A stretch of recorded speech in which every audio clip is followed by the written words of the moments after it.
Obrigado.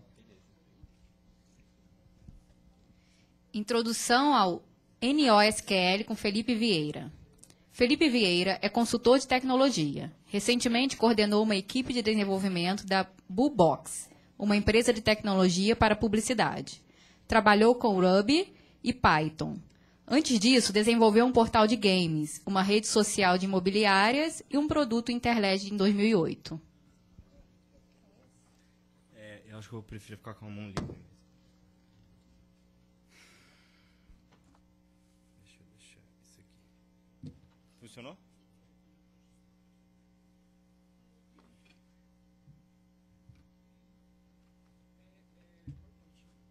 Não. Você não vai rolar?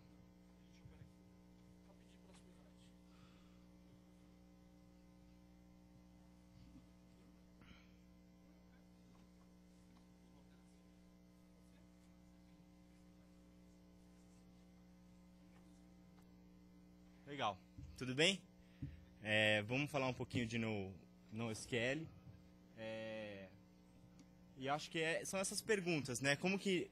Eu acho que o público aqui não é tão técnico, eu vou evitar de mostrar código, mas entender qual é o motivo que você vai fugir do SQL e vai ir para uma tecnologia que a gente chama de NoSQL. Então, como, quando e por que utilizar NoSQL, tá bom? Pode passar um slide. Antes disso, a gente vai fazer uma... Quem daqui conhece o Bitbucket? Então, Bitbucket é um site de LS de apoio ao movimento... Não. É um... Todo mundo com a camisa, né? Bitbucket é um repositório de código distribuído online. Então, é onde a gente guarda os dados, os códigos das aplicações. Então, vocês estão com essa camisa, tá? Pode ficar sossegado. E eu fiquei muito feliz ontem de ver essa camisa, porque eu voltei de uma viagem e não tinha roupa nenhuma para vir fazer a apresentação. Eu falei, nossa, é a salvação da minha vida.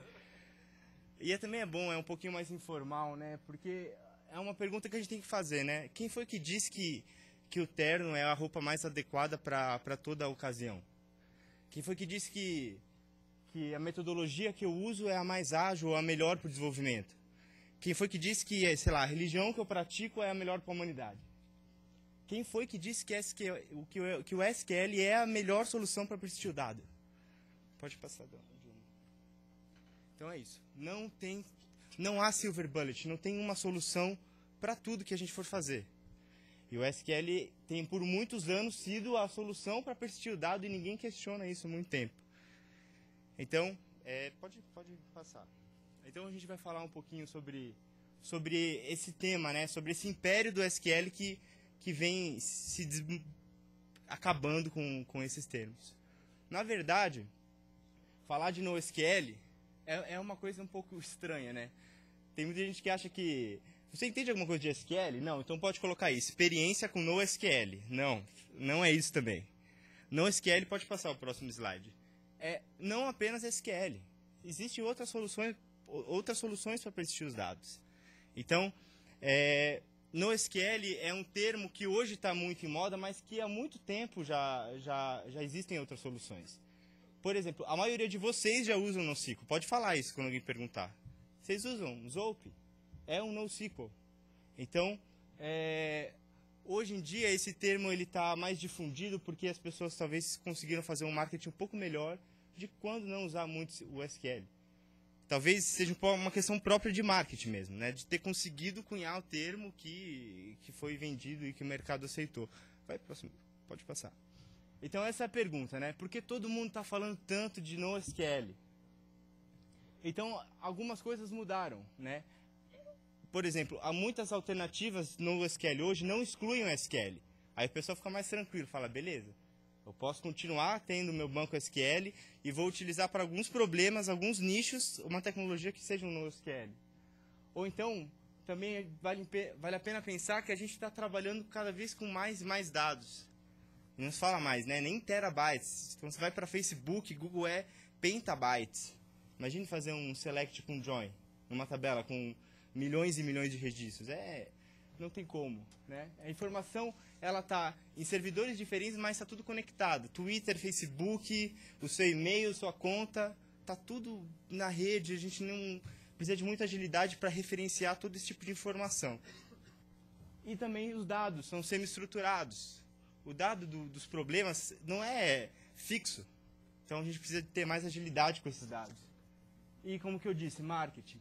O importante é a gente ter o discernimento para decidir qual que é o problema que o SQL pode resolver, que deve resolver, e qual que é o problema que o SQL não deve resolver.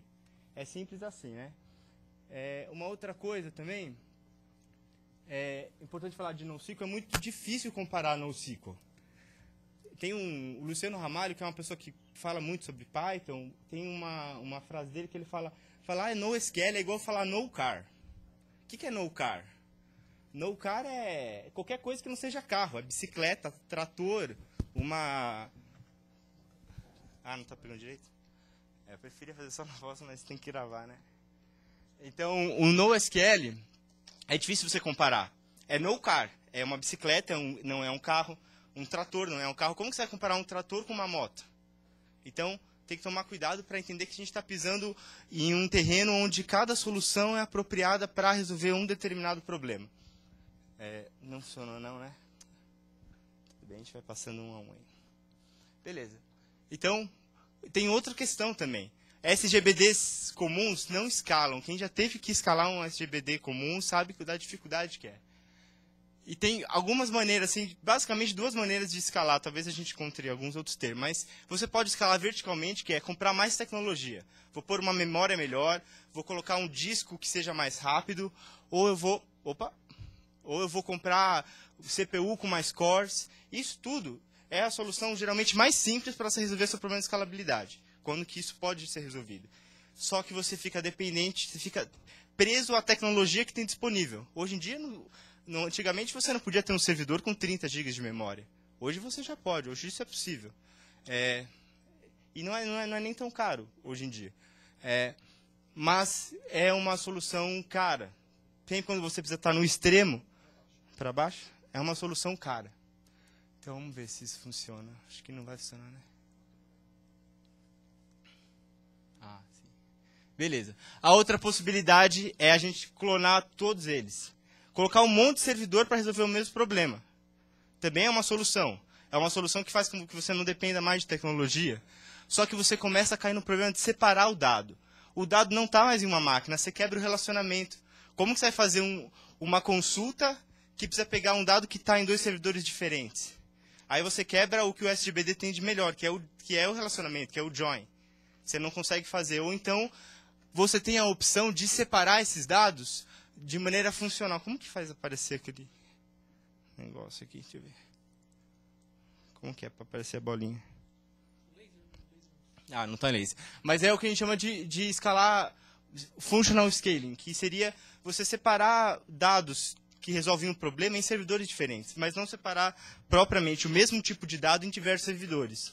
Isso é uma maneira que você tem de conseguir manter o relacionamento, mas nem sempre é solução. Às vezes, aquele dado é muito grande para ficar em um servidor apenas. É uma solução mais flexível, mas também um pouco mais complexa. Você precisa, como desenvolvedor, decidir como que você vai capturar o dado, para que servidor eu vou pegar agora. Isso é uma coisa que fica facilmente muito complexa, se a gente não fizer uma boa arquitetura. Bem, pode passar. Beleza.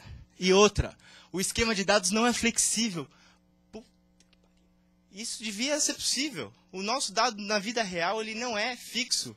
Ele tem informações diferentes. Eu tive uma conversa com o Jean num café sobre isso, que é os dados não tem 5 colunas. Às vezes você precisa de uma coluna a mais. Você tem que fazer uma migração no banco de dados para colocar uma coluna que vai ficar cheio de null, porque só vai ser importante aquilo, sei lá, por exemplo, né, em uma atividade que você vai fazer. E isso deveria deixar a gente muito puto mesmo. A estrutura da tabela é pré-definida. E o nosso problema não é pré-definido. A gente está mudando. Por isso que a gente fala tanto de metodologia ágil. Porque isso é um reflexo do nosso dia a dia. As coisas mudam e a gente tem dificuldade para alterar a nossa arquitetura e nosso esquema hoje em dia. Então, é sobre isso que o NoSQL fala também e defende, além da escalabilidade, mais agilidade do dado. O dado pode ficar diferente, pode voltar e você vai ter menos problemas para para gerir uma infraestrutura que tenha que mudar muitos dados. Pode passar. E beleza, agora eu vou falar um pouco de teorema, mas que é importante para a gente entender quantas pessoas daqui são, por exemplo, trabalham com tecnologia, mesmo que não seja codificando, mas com gerência também. Olha, agora já aumentou bastante o número. Isso é importante saber não só para o desenvolvedor, mas para quem gerencia uma equipe.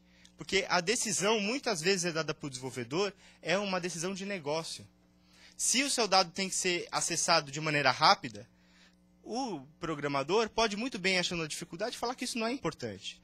Mas a pessoa que sabe onde o produto tem que ir, deve chegar, tem que decidir o que é importante.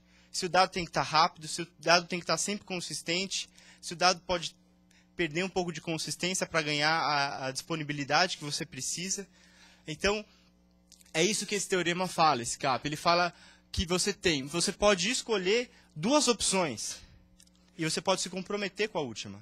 Assim você vai conseguir escalar o seu dado. Então você pode falar assim, eu prefiro consistência e availability dos dados, eu não sei como traduzir isso, disponibilidade, eu já falei até. Eu vou explicar um pouquinho cada um que é melhor, a gente estava no plano fazer isso, eu esqueci. Consistência. Consistência é você ter certeza que o dado que você colocou no banco de dados ou no seu servidor é aquele para todo mundo. Então eu falei lá que eu tenho apenas uma unidade do livro. Todo mundo que for acessar o meu site vai entender que aquele livro só tem uma unidade e que eu só posso vender para uma pessoa. Disponibilidade, que é o segundo item, é se eu consigo ler o dado. Às vezes, por um problema de performance, você tem tantas requisições que você não consegue mais ler o dado e aí você é o pior dos mundos. Você não consegue obter o dado pelo número de requisições. E outra é tolerância à falha, a partições. Você dividir os seus dados em diversos servidores. E se um servidor cair? A sua aplicação pode ficar toda fora? Ou a sua aplicação pode tolerar esse tipo de erro? Então, é basicamente isso que essa sigla, esse teorema propõe, né? Que a gente escolha 2 deles que a gente vai garantir e se comprometa com um deles. Isso é fundamental para você escalar um sistema de dados com muitos acessos. Você tem que saber escolher junto com o seu desenvolvedor o que é importante para o seu negócio. Então, aí já não depende se você é desenvolvedor ou não. Então, por exemplo, quando a gente fala de disponibilidade e dados consistentes, a gente está falando dos SGBDs normais. Esse SGBD, você coloca o dado lá, está comitado aquela transação, todo mundo vai ver a mesma coisa. E a disponibilidade, você faz uma consulta, pode demorar, aquela consulta vai retornar um dia, pelo menos é o que se espera. Por exemplo, agora a gente está começando a fazer muitos sharings do banco de dados relacional e a gente começa a perder disponibilidade quando o servidor cai. Por exemplo, um SGBD não é capaz de se recuperar dessa falha. Ou então, por exemplo, se a gente combinar disponibilidade com tolerância à falha, a gente está falando de NoSQL, que a gente pode dividir em diversos servidores diferentes que vão tratar, se um servidor cair, vão eleger um outro servidor como o servidor central, por exemplo. Então tem toda essa inteligência para decidir. Por exemplo, consistência e tolerância à falha. Então é um dado que, se você não conseguir ler, não tem problema, desde que a informação que esteja lá esteja íntegra. Aonde que isso é importante? Informação bancária. Não importa se eu não consigo ler o meu saldo agora. O importante é que esteja sempre consistente. Se cair um servidor, eu não vou perder nenhum dinheiro que estava na minha conta. Mas ele pode não estar disponível em alguns momentos. A questão aqui não é que você vai escolher 2 e que se ferre o outro. É que você vai se comprometer a resolver o outro. E, geralmente, em pouquíssimos casos, que você não vai ter os 3 com qualidade. Mas é preciso pensar nisso. Pode passar, não, fora comigo. Beleza. Outro teorema que o pessoal fala bastante. Quando você conversar sobre NoSQL, vocês vão ouvir essas coisas. Essa brincadeira, né, de ACID versus BASE. O ACID é o que o SGBD normal propõe. É muito formal, né? Assim, dado atômico.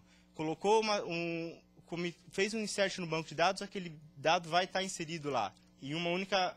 Ou tudo funciona, ou dá rollback na transação. Esse é um exemplo. O segundo, consistência. Que é exatamente o que eu falei agora. Se uma transação foi comitada, ela não tem falha. Se falhar, volta tudo que estava fazendo. A segunda é isolado. Se você está mexendo em um dado, apenas você está mexendo naquele dado. Não tem como duas pessoas comprar um livro ao mesmo tempo, fazer uma conta ao mesmo tempo. E durable, quer dizer, os dados vão estar lá. Se cair o servidor e você tiver que voltar, os dados vão estar lá recuperados. Quando você está falando sobre NoSQL, você não está mais olhando tanto para esses itens, você está falando para esses últimos. Basically available, quer dizer, os dados vão estar sempre que possível disponíveis. Soft state, mais flexibilidade nos dados. E eventually consistent, que quer dizer, os dados vão estar consistentes, sei lá, de segundo em segundo vai fazer um backup desses dados. Não é sempre que você não pode perder o dado por nada. Exemplo disso é um servidor de cache. Se você perder um cache, você vai lá e computa de novo aquele resultado. Então, e essas soluções por muitas vezes têm sido feitas com SQL, sendo que você pode ir para uma solução que vai ser mais barata, mais simples e evitar muita complexidade para você. Vamos para o próximo. Nossa, preciso de uma água aqui. Beleza. NoSQL. O que eu vou escolher? Tem muitos, como eu falei. A gente está falando de NoSQL, a gente não está falando de um produto específico.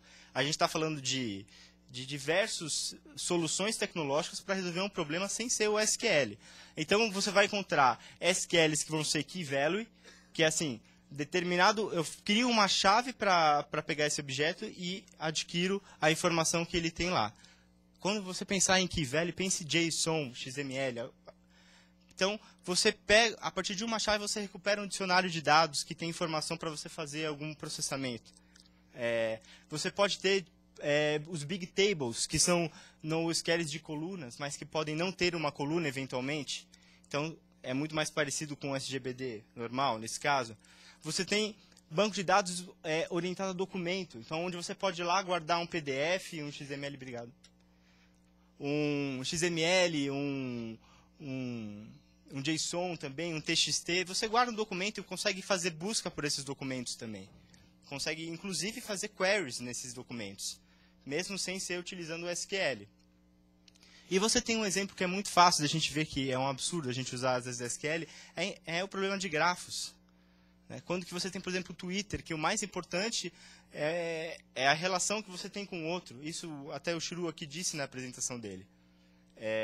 Então, você sempre que falar NoSQL, você vai ter que conseguir entender junto com o desenvolvedor que você está trabalhando também, ou com seus colegas, se você é desenvolvedor, qual que é o melhor para utilizar nesse momento. Qual que a gente vai usar? Qual que é o problema? Aonde a gente vai ter facilidade se a gente escolher a tecnologia certa. Pode passar? Eu prefiro... Então, aqui a gente tem diversas opções para eles. Cassandra, MongoDB, Redis, CouchDB, Neo4j, Riak, e entre outros. Aqui eu coloquei assim uma das figuras que eu achei com alguns. Aqui estão os mais falados, pelo menos. Estão nesse slide. E agora a gente vai falar um pouquinho. Eu não quis cometer o erro de entrar em detalhes técnicos de cada um dele. Eu prefiro que isso aqui seja uma coisa introdutória, que vocês saibam quando utilizar, sabe, quais são os elementos que vocês precisam ter para fazer uma decisão de escolha para usar NoSQL. Eu acho isso mais importante do que eu chegar aqui e apresentar para vocês 3 tecnologias e que vocês não vão saber quando decidir qual delas utilizar. Então, a gente vai falar sobre uma coisa que eu estudando para montar a palestra, achei muito interessante. A gente fala muito sobre design patterns, que são soluções específicas. A gente vai falar de anti-patterns agora, que é quando a gente usa o SQL errado. Quando que a gente está fazendo caca? Quando a gente está utilizando uma furadeira para abrir uma garrafa de vinho. A gente faz isso, muitas vezes a gente não sabe. Então, é assim que a gente vai seguir os próximos slides. O que a gente faz de errado com SQL. Anti-patterns. Beleza. Primeiro, vocês conhecem a tabela árvore?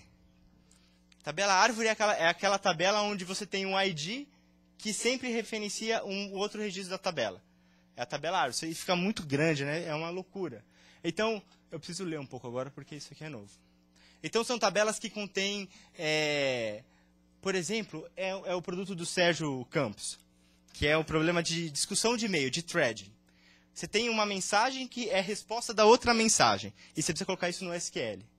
Obviamente, Isso daí é uma árvore. Depois você tem que fazer um algoritmo de árvore para conseguir ler essas informações. Onde você está se metendo? Sendo que já tem solução pronta para isso. Redes sociais, Twitter, Facebook, etc. Um tweet referencia geralmente uma outra pessoa. Então isso daí é uma coisa que você não deveria resolver com SQL. Não deveria ser comum você resolver com SQL isso daí. Geralmente, o desenvolvedor elabora o próprio algoritmo para trabalhar com essa árvore. É um algoritmo de decisão de árvore binária, que já tem um monte feito. Quer dizer, você começa a colocar um monte de complexidade na sua aplicação que você não precisa. É aí que vem os bugs, começam os bugs. Então, todo mundo aqui já fez uma tabela árvore. O problema é quando ela toma o Morari está rindo que já conhece bastante. O problema é quando isso toma uma dimensão muito grande e começa a ser um estorvo para a sua aplicação. Outro anti-pattern. Aqui vamos falar sobre soluções para fazer isso, né? Oh, meu Deus do céu. Isso. Por exemplo, tem o Neo4j, é uma solução que vai trabalhar muito bem com grafos. MongoDB é uma solução que vai trabalhar muito bem também com isso, com os documentos. Se você pensar que cada e-mail é um documento, cada thread é um documento pode conter diversas mensagens dentro dele. É muito mais simples do que você pensar em formas normal, coisa que vai restringir você. Esse é o problema. O problema é quando a forma normal é mais importante que o bom senso. E aí, aí você se perdeu. Quando que o bom senso diz que melhora uma coisa, mas você respeita uma forma normal que te enrijece, que deixa sua aplicação mais lenta, alguma coisa está errada. Então, vale a pena estudar para a tabela árvore, para evitar tabelas árvores. Essas duas são, com certeza tem mais soluções que você pode utilizar com isso. Tabela dinâmica. Cara, isso aqui é o máximo quando você pega uma aplicação com tabela dinâmica. Eu estou fazendo uma agora. E para evitar, às vezes, tabelas que tenha muitas colunas, o pessoal começa a fazer tabelas dinâmicas. Você precisa de mais informação? Cria uma nova tabela. Mas separa, põe uma nova tabela. Então, às vezes ninguém se depara com o absurdo que é. Você, por exemplo, vamos pensar num problema de mapear um livro. Um livro que tem, por exemplo, 5 assuntos e 3 autores. Você vai pegar, fazer uma tabela para o livro, certo? E aí também precisa de uma tabela para autores e uma tabela para assuntos. Põe um registro na tabela de livro, põe 3 registros na tabela de autores e 5 na tabela de assunto. 5 tuplas. Na vida real, é um livro. Então, a gente não se depara que às vezes isso é um absurdo.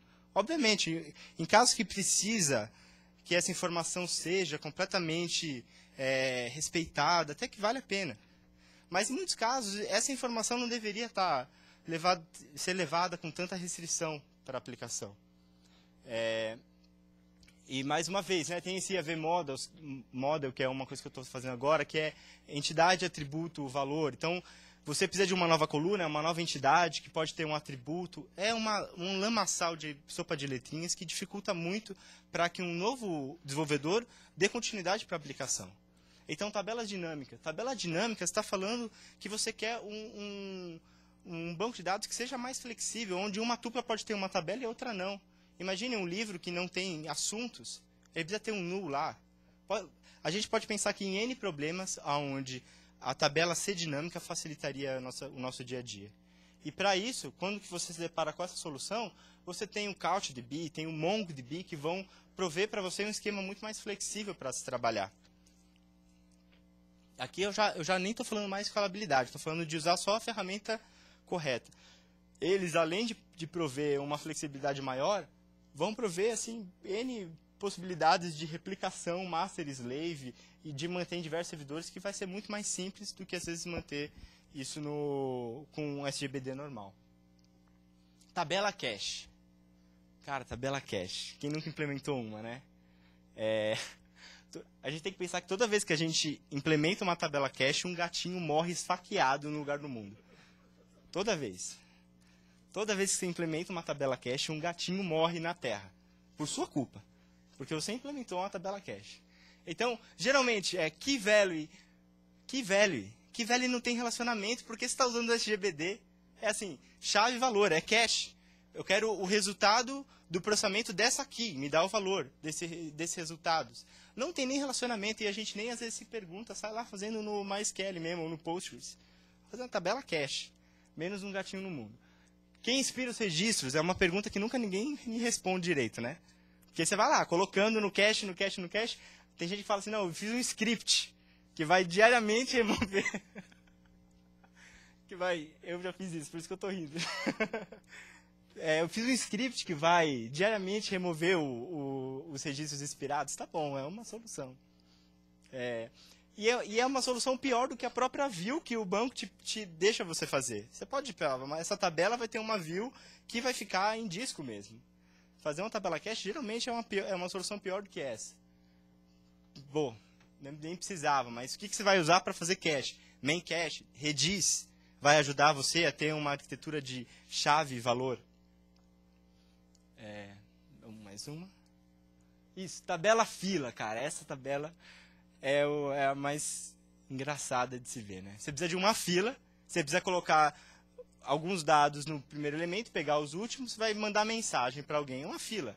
Você vai lá e faz isso numa tabela, ao invés de usar um NoSQL. Por exemplo, o problema de mensagens, né? Você implementa o seu pop push, ótimo, mas e se você precisa reordenar isso daí? Então você precisa também implementar o ID lá, não dá para usar o incremental, porque você não pode reordenar. Então é complicado, né? Sem comentários. Tabela fila sem comentários, cara. Vários gatos que morrem quando você implementa ela. O que você vai usar quando você precisar de uma tabela fila? Mais uma vez, Redis. Tem até soluções em cima do próprio Redis que vão fazer a fila ser uma coisa de colocar na fila e retirar da fila. Olha que simplicidade. Você não precisa pensar em expiração, você não precisa pensar em reordenar. Você tem duas funções. Insere na fila e pega o próximo elemento da fila. É muito mais simples. Né? A gente está fazendo errado muitas vezes. Tabela log. Você precisa fazer log de dados. Cada log é um registro na tabela. Beleza. Quando a gente está falando de gigabytes, beleza até. Eu já implementei log de tabela também. Log de tabela. Tabela de log, sei lá como eu coloquei. Só que quando isso foi para terabytes, não resolveu. Nada. Está muito longe do microfone. Quando isso vai para terabytes, ferrou. Imagina o Facebook, o Google, que são petabytes. Aí ferrou mesmo. Não é solução. É a solução errada, né? Então, geralmente o que você tem que fazer é o mesmo script, que vai fazer um dump das informações do log e fazer um truncate diário dessa tabela. Porque nem delete dá para fazer, dependendo dos dados. E se você imagina no script que você precisa para sumarizar essas informações, você fica mais louco ainda, porque informação de log é muita informação. Não tem como você fazer um group by nessas informações quando você está falando em terabytes ou até em gigabytes mesmo. Fica lento. Web é resposta em milissegundos. Você quer acessar uma página e, bum, a página está lá, vai para outra página, tem informação. Ninguém quer esperar 10 segundos para ver uma página web. Se você acha que isso tem que fazer, você tem que rever seus pensamentos. Porque o web, a gente pressupõe que você vai navegando, que seja fluido. Né? Então, esse tipo de group by que demora 10 segundos, geralmente tem que ser revisto. Geralmente está usando, às vezes, alguma solução errada ou uma arquitetura feita errada mesmo. E também tem o problema do log também, esse script para sumarizar informações. A melhor maneira de resolver isso, geralmente, é com MapReduce, que é uma coisa que também se ouve falar muito, que até cai um pouco na parte de NoSQL, que é uma das soluções. Então, você pode usar o Cassandra, que é uma solução de NoSQL boa para trabalhar com Big Table, que a gente chama. O Riak, o próprio Hadoop, que é específico para fazer MapReduce. Você tem muita informação e precisa transformar essas informações em informações pequenas. Pode usar essa solução também. Vamos lá. Está acabando. Acho que acabou. Por fim, essa é a mesma frase, mas tem frase que precisa ser redita. É lugar comum. Não tem silver bullet. SQL não é a solução para tudo. Ao mesmo tempo, o SQL ainda pode e deve ser utilizado para algumas soluções. Quando você precisa de relacionamento, você está no lugar certo. Agora, a gente precisa ter um pouco mais de pausa, de investigar se o que a gente está propondo é realmente a melhor solução para o problema. ACID, BASIC, CAP, todas essas siglas são decisões de negócio, não são decisões de desenvolvedor. A Amazon não quer saber se é difícil para o desenvolvedor resolver o problema da escalabilidade dele. O que ele precisa saber é, eu vou me comprometer com qual dado? Com a consistência, com a disponibilidade, ou não vou ter tolerância à falha como eu quero ter? Esse tipo de decisão deve ser elevada para um patamar acima, às vezes. Por isso que é importante que todo mundo saiba, né? Ou pelo menos tenha noção do que procurar na internet quando a gente fala de NoSQL. E a ferramenta certa envolve trabalhar com um novo. Isso que é difícil, né? Por isso que é tão difícil. Os seus desenvolvedores, você, desenvolvedor, está disposto a reaprender? Porque o que eu estou falando aqui não vai ser verdade daqui a um mês e você vai ter que aprender de novo, de novo, de novo. Muitas vezes, uma imagem que eu também gosto de falar é que essas soluções de software, dá para a gente pensar como uma rádio mesmo. Nem sempre a melhor solução, a melhor música, é a mais tocada. Porque não é a mais popular. O Zope, por exemplo, eu não conheço o Zope, mas trabalha sem ser no SQL há muito tempo, mas só 10 pessoas, modo de dizer, utilizam ele. É muito menos do que você pensar um MySQL. A melhor solução não é a melhor música. A melhor música não vai ser a mais tocada no rádio, então a gente precisa estar observando feeds de notícia para ver o que está chegando de novo. Nem todas as soluções que foi apresentada aqui vão vingar realmente no mercado, apesar que as que eu coloquei são as que já deram certo, já se provaram em produção. Twitter, Foursquare, todas se utilizam de alguma forma no NoSQL, dependem de NoSQL hoje. Empresas assim, com muita grana envolvida já dependem de NoSQL. Já é um lugar seguro para a gente pensar nos nossos produtos. E diga não aos anti-partners. Lembra do gatinho, cara. Toda vez que você faz uma coisa errada, um gatinho morre na terra e a culpa é sua. E é isso, gente. Eu espero que isso tenha servido para pelo menos elucidar um pouco essa dúvida e também tirar um pouco essa questão de que NoSQL é uma coisa muito nova, muito complexa, que eu não sou capaz. Não, é muito simples, geralmente é a solução correta e a gente tem que estar um pouco mais aberto para estudar essas soluções e conseguir, sei lá, não passar pelos problemas que a gente vem passando por muito tempo, tomando as decisões erradas. Obrigado, gente. Valeu. Se tiverem dúvidas. Alguém tem alguma pergunta? Valendo uma pipoquinha italiana.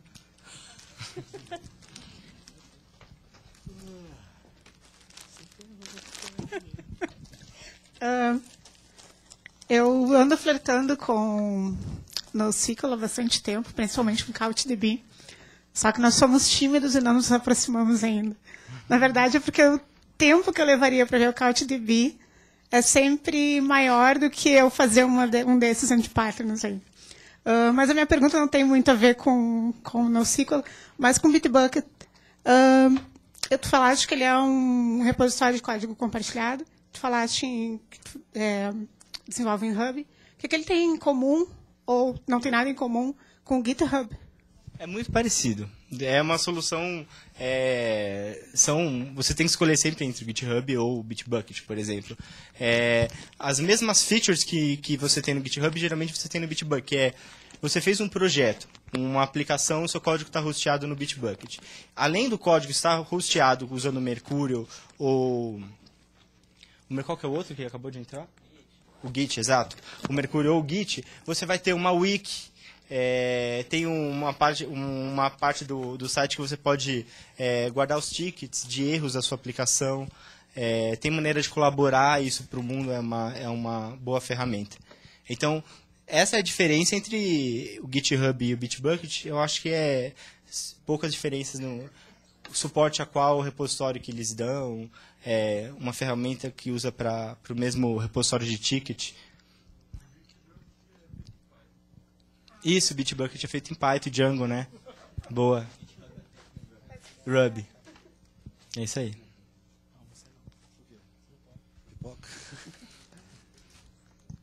Tudo bem? Fazer uma pergunta de leigo. O evento aqui é voltado para casas legislativas e acredito que 90% delas sejam pequenas e médias. Uhum. Né? E o que você acha, a partir de que momento os administradores dessa casa passem a se preocupar com isso que você falou agora? Tá. Quando comecei a fazer a apresentação, eu fui muito para o lado da escalabilidade e pensando realmente no tamanho, eu entendi que não era o melhor caminho para defender a parte do NoSQL. Então, eu acho que é uma questão mais de você evitar criar um código complexo para uma solução que não é a correta. Então, por exemplo, se você precisa resolver precisa de um questionário, você vai fazer um questionário que vai ser dinâmico. Como que você vai mapear isso no banco de dados relacional? Será que não é melhor utilizar o MongoDB, que tem o esquema flexível, onde você pode adicionar perguntas tranquilamente, sem ter que fazer uma migração no banco de dados? Então, eu acho que é mais importante para quem não tem problema de escalabilidade, focar, usar a ferramenta correta para resolver um determinado problema. Então, não sei se eu respondi a sua pergunta, né? Isso, vocês vão se preocupar em utilizar no SQL quando vocês identificarem que um SGBD normal não parece a melhor solução para aquele problema. Vai ser mais complexo? Vai ter que implementar muita coisa que não é o que você quer resolver? Verifica se não tem uma tecnologia que já faça isso. Conversa com alguém que trabalha mais com desenvolvimento. Geralmente uma pessoa vai, em uma conversa, vai te falar, ó, observa esses dois sites aqui que vão ter tecnologias para resolver um problema de mensagens, por exemplo. Mas na maioria do perfil que eu te passei, na maioria do perfil das casas que eu te falei agora, você acha que o MySQL dá conta do recado? Olha, a maioria dos problemas que o NoSQL resolve, vocês não têm. Isso pode que é problema de escalabilidade. Esses problemas de decisão de solução, provavelmente vocês não têm muito também, eu imagino. Pelo que eu conheço do SPL, não existem muito. Mas, se vocês tiverem que desenvolver um anti-partner, pode ir para uma solução. Uma coisa que você falou que é muito importante é, o tempo que eu vou demorar para aprender é muito maior do que eu resolver o problema do MySQL. Beleza, mas é aí que você vai desenvolver o maior elefante branco da sua aplicação, que vai dar bug, que vai deixar o usuário descontente porque não funciona. Então, às vezes, a gente tem o mais simples, geralmente, não é o mais rápido. Né? O mais... É diferente você falar do simples e do simplista. Fazendo o MySQL, geralmente, é a solução mais simplista. Não é, de longe, a solução mais simples e nem a mais rápida. E nem muito menos eficiente. Então, é uma questão de, às vezes, fazer o certo mesmo. E aprender é uma coisa que para um desenvolvedor, isso tem que estar na rotina dele. Né? Por exemplo, eu conheço desenvolvedores que se propõem a aprender uma linguagem nova a cada semestre. Independente se vai dar certo ou não a linguagem. Então, assim, essa renovação, se ela não acontecer, uma hora você vai sentir na pele não ter, aprendido e feito a solução correta com a tecnologia que tem.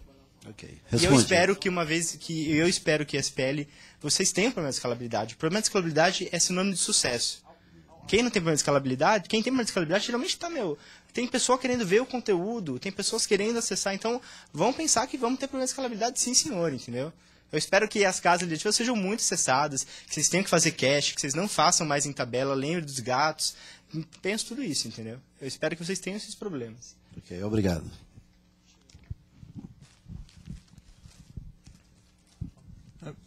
Obrigado. Pegando pela parte prática, pessoal, a gente trabalha com banco NoSQL desde muito tempo atrás com Zope, né?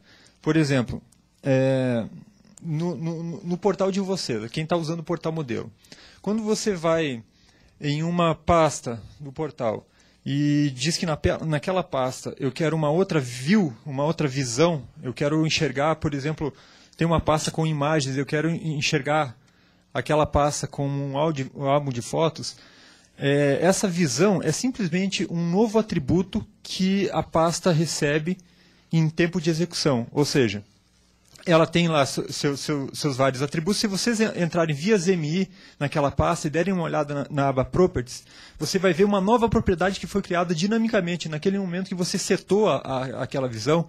E aquela propriedade tem o identificador do template da view, que é daquela visão de álbum de fotos. Então, aí está um exemplo que, se você for implementar esse mecanismo em banco relacional, você vai ter que criar uma nova tabela para fazer isso. E lá no portal você simplesmente programou, você não fez nada.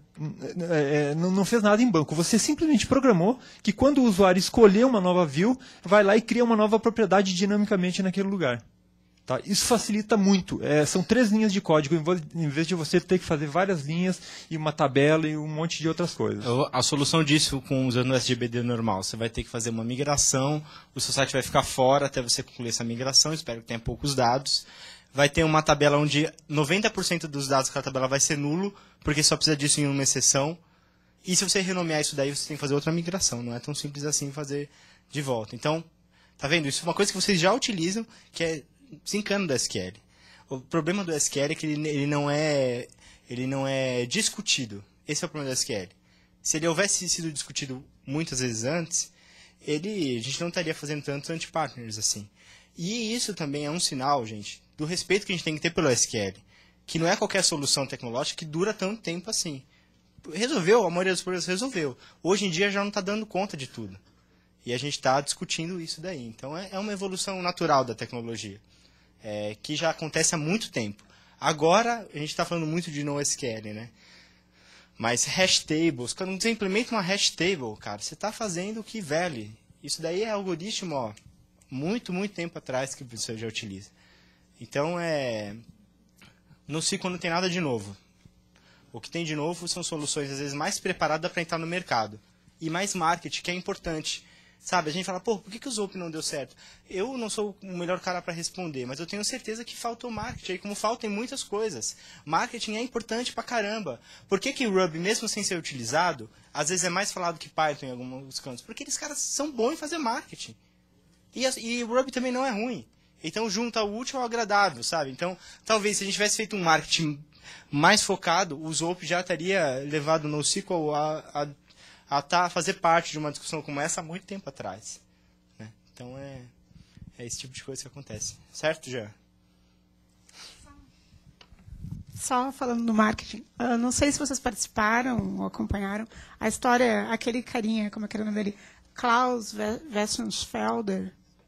Alguém lembra desse cara? Pois é, faz um tempão ele fazia o marketing próprio nos fóruns de software livre e era objetos persistentes, eu acho que tem muito a ver com a origem ali de NoSQL. E ele demonstrava e usava uma camiseta, parecia um doido varrido, assim, uma camiseta com todo o código dele em 300 linhas nas costas, assim. Ele fez bastante marketing, não sei como é que acabou, mas era NoSQL direto. Acho que acabou. Era um marketing solitário. Sim, mas, é uma boa atitude. Mais alguma dúvida, gente?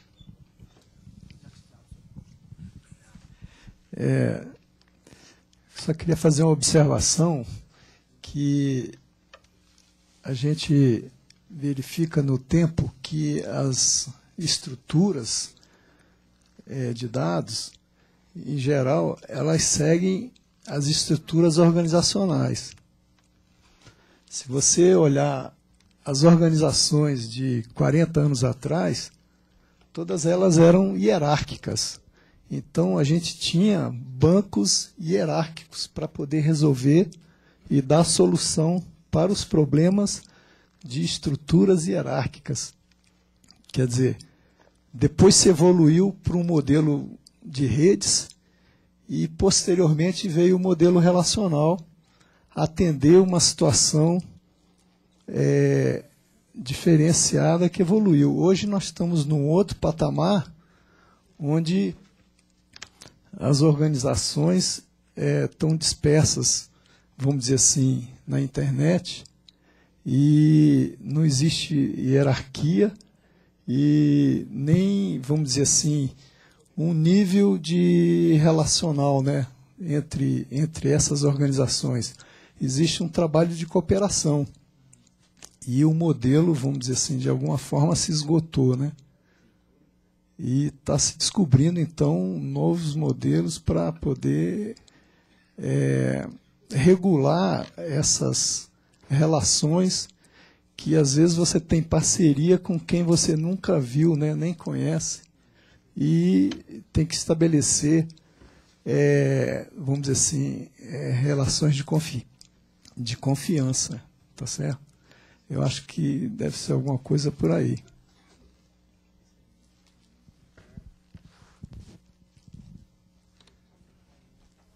Beleza, gente. Obrigado, viu? Qualquer dúvida, falar sobre arquitetura um pouquinho mais. Aí, para a parte mais técnica, que eu sei que eu deixei um pouco de falar sobre coisas muito técnicas, pode conversar um pouquinho comigo.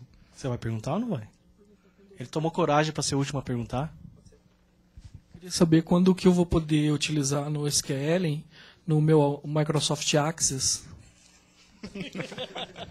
Olha, o pior, se você consegue acessar o Access pela internet, você já consegue usar o NoSQL. Porque a maioria é HTTP, então faz uma requisição, insere no banco de dados, faz outra requisição, lê do banco de dados. Então já pode. É muito simples. O NoSQL é feito em bases muito simples, não tem drivers nenhum para utilizar. Geralmente é um acesso, um GET que você faz, você já consegue fazer inserções e deletar e manipular o dado. Só com acesso à internet, geralmente. Agora, lib para Access, né? Eu não sei se vai ter, não. Aí. Obrigada, Felipe.